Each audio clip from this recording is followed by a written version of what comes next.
চৈত্র বৈশাখ মাসে যখন মাঠঘাট শুকিয়ে যায় তখন জলপাইগুড়ি জেলার রাজবংশী মহিলারা তিস্তা নদীকে পুজো করে।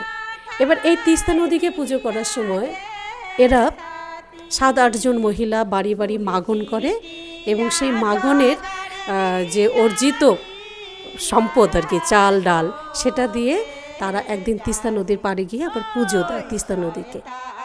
তারা প্রথমে বন্দনার গান করে, মানে তিস্তা বুড়িকে আহ্বান জানানো হলো। তিস্তা বুড়ির মাহাত্ম্য নিয়ে গান তো হলোই, কিন্তু তার সঙ্গে একটা সময় দেখা যায় তারা তাদের জীবনের কথাগুলো সেখানে বলতে থাকে গানের মাধ্যমে। তাদের কখনো সে গানের মধ্যে কখনো আনন্দের কথা থাকে, কখনো দুঃখের কথা থাকে। এই গানটি একটি সেরকম দুঃখের গান। একটা মেয়ের চাহিদাগুলো, এই যে না পাওয়ার যে যন্ত্রণা আর কি। সাধু কদম পাড়িয়া দে, কদম পাড়িয়া দাও। কদম মানে হচ্ছে তার কাঙ্ক্ষিত চাহিদা, সে যেটা চাইছে, তার যৌবনের খিদা।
বান্দা ঘাট মানে হচ্ছে একটা মেয়ের যৌবনের কথা বলা হচ্ছে।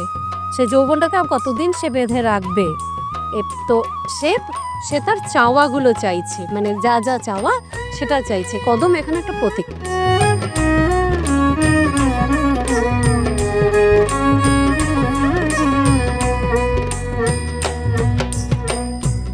বাড়ির বস্ত্র কাটিয়া নাইর বন্ধ বৈঠার সাধু কদম পারিয়া দেও বল হাতে। বাড়ির কেলা কাটিয়া নাইর বন্ধ ভুরার সাধু কদম। বাড়িরও কেলা কাটিয়া, বাড়িরও কেলা গাছ কেটে তুমি আমাকে সেই ঘোড়া বানিয়ে দাও, সেই পরপারে যাবার জন্য।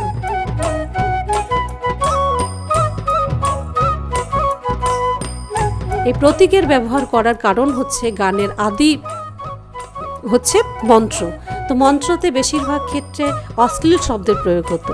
এবার পরবর্তীত সেই ধারাই থেকে গেছে। তাছাড়া এই যে যখন ইয়ার্কি করছে বা জীবনের কথা বলছে, তাদের না পাওয়া কথাটা সরাসরি তারা বলতে চায় না বলে প্রতীকের ব্যবহার করছে। এবার এই গানটার মধ্যে একটা দুঃখের সুর রয়েছে, কষ্টের সুর। মানে ভাষাটা যদি কেউ না বোঝে তবু একটা কিন্তু ফিল হয় যে একটা কষ্ট। এই কষ্টটা কারণ হচ্ছে এখানকার যে ভৌগোলিক অর্থনৈতিক অবস্থা,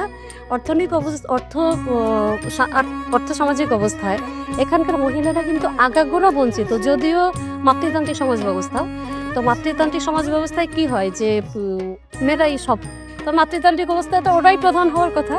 কিন্তু এখানে যেমন বিয়েতে পণ প্রথা হতো উল্টো, মেয়েদেরকে কিনে নিয়ে আসা হতো। মাতৃতান্ত্রিক সমাজ ব্যবস্থার জন্য মেয়েদেরকে কিনে নিয়ে আসা হতো।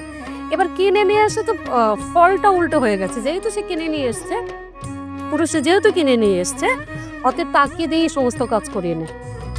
উজালা কদমে কন্যা কোন গুণে বা কান্দে সাধু কদম পারিয়া দেও বল হাতে।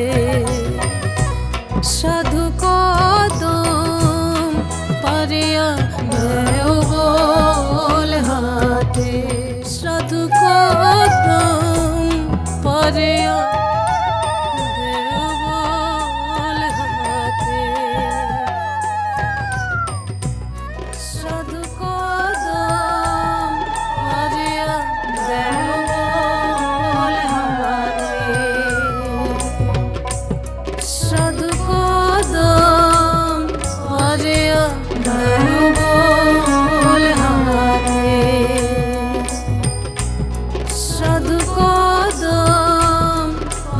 ছায়া ধরো বল হাতে।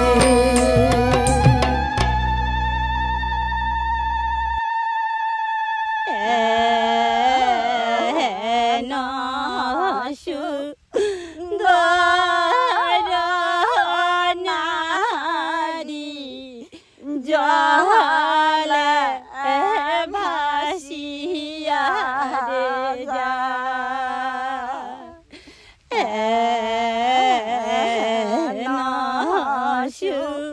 সুন্দর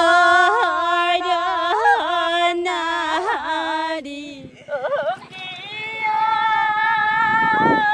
তিস্তা নদী দেখিয়া প্রাণে মরুরিয়া রে যায়। তারা এই যে সকাল থেকে রাত্রি পর্যন্ত সাংসারিক কাজে আবদ্ধ থাকে, সে জায়গা থেকে সেই কয়েকদিন তো তারা মুক্তি পায়।